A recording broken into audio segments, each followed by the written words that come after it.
Hello, true duelists.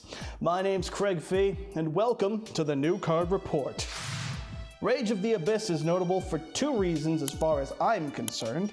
The fact that the set code is ROTA, and that's funny to me because ROTA, and also it's now bringing us another new Maxx. And now I get to clickbait the same shit I did for the first Mulcharmy about new Maxx, and I even get to clickbait a little bit of why Yu-Gi-Oh is dying.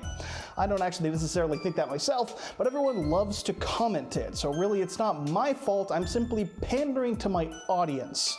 Otherwise, I won't hear a single word of it. So enough time theft, let's take a look at that second Mulcharmy that has just hit the format. Mulcharmy Furos. Furos?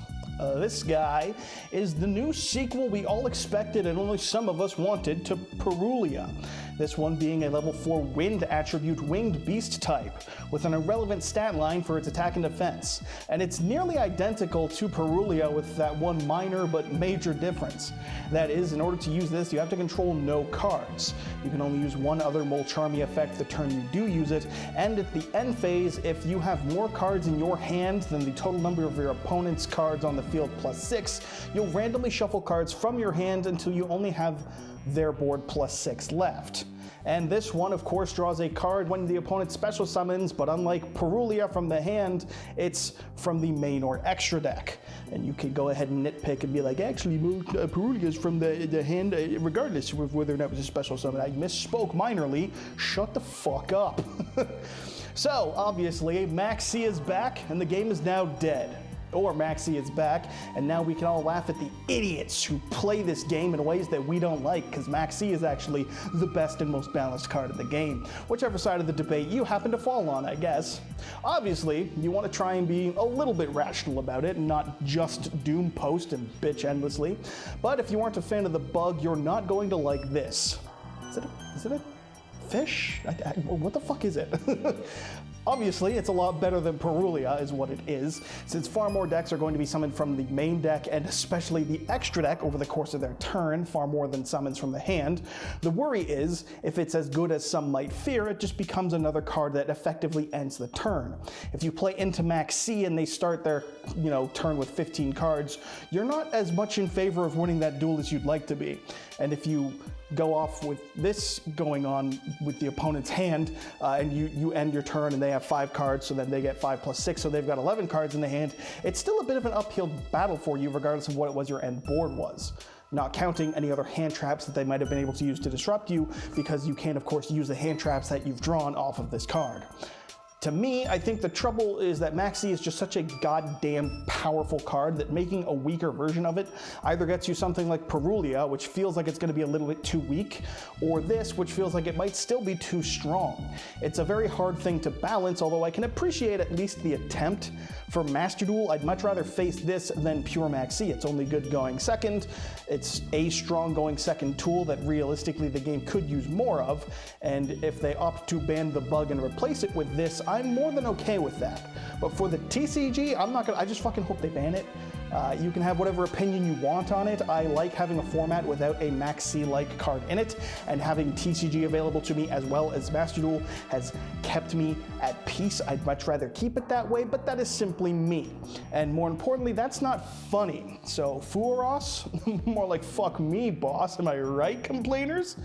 Once again, Yu-Gi-Oh is dead, and it's because of a really strong going second, but only strong going second kind of card. Should they have maybe made it only from the extra deck and not main and extra? Who knows? Who knows? We're also probably almost definitely getting one in the next set that's going to be like earth or fire attribute or something, and it'll draw when you summon from the grave or banishment, so it's Maxx but split into 3. We can't say for sure. The only thing I can tell you is that we are going to be hearing about it and Maxx from 78 people, all saying the exact same point, but with an amount of conviction that says that they truly believe they alone are the only ones smart enough to say it and vocalize it. So the bug is back, and infinite complaining is back on the menu too. Fuck yeah, dude. Can't wait to spend $80 on this piece of shit. It's gonna be like 120, kill me. And shockingly, there were other cards revealed as well that I'm going to be talking about, such as Esovarag, the Forger of the Dawn, or whatever the fuck Zack Snyder thinks still sounds cool. This here is a level 7 light machine fusion with nothing in the attack stat but 2800 defense, and it needs any 2 light machines as fusion material. If it's fusion summoned, it can add back a card that includes an effect that would fusion summon from your graveyard back to your hand in the next standby phase. And when the opponent activates a spell or trap card or effect, you can banish either 2 light machines from your grave or 1 light machine on the field to negate that activation. Oh look, more ways to use Cyber Dragon monsters against Cyber Dragon players. That's fantastic. Super poly away their infinity and 1 other machine, get a spell and trap negate, and get the super poly used back on the next turn. That's fantastic work, Konami, staying true to Cyber Dragon support with that kind of design. And of course, Cyber Dragon does now have access to a spell and trap negate to stop from the opponent when they go first, just, you know, as long as that's not super poly, because they can't stop that. Thumbs up, man. It's a solid card. Probably better against than for. Sick, dude. Sick. And because that last one was the new Cyber Dragon support to go with the OCG's Tactical Tri-decks, I guess I'll go over the other 2 decks that got support inadvertently as well. Flying Mary is a Link 2 water attribute zombie type with arrows pointing left and right and nothing in its attack stat. It needs any 2 zombie monsters to summon and can target a level 5 or higher zombie in your grave or banishment, then place itself in the spell and trap zone as a continuous spell and summon that target. Nice. And while it's a spell you can target a level 5 or higher zombie you control and destroy a monster your opponent controls with less attack than it. So it's worth it if only as a way to get back the banished Eldlich Lord, right? Like, you know, banishing the boy is one of the best ways to deal with an Eldlich deck. So having a way to get it back from that Cold by the Grave status or whatever is pretty good. At least as I understand it. Obviously it works great as a spell as well, because if you want to use the effect to pop something when Lord's back on the field with its 1000 buff, that's pretty good to clear about 90% of monsters, let's say, and if not, it's a spell to be able to send to the graveyard to get back the Golden Boy. So it's not insanely broken for the deck, but it is very good at what it does, and it is doing something that the deck would like to have access to, if only in the form of getting back a banished Lord. So let's see if Evil Twin got the same level of treatment from their Tactical Tri support.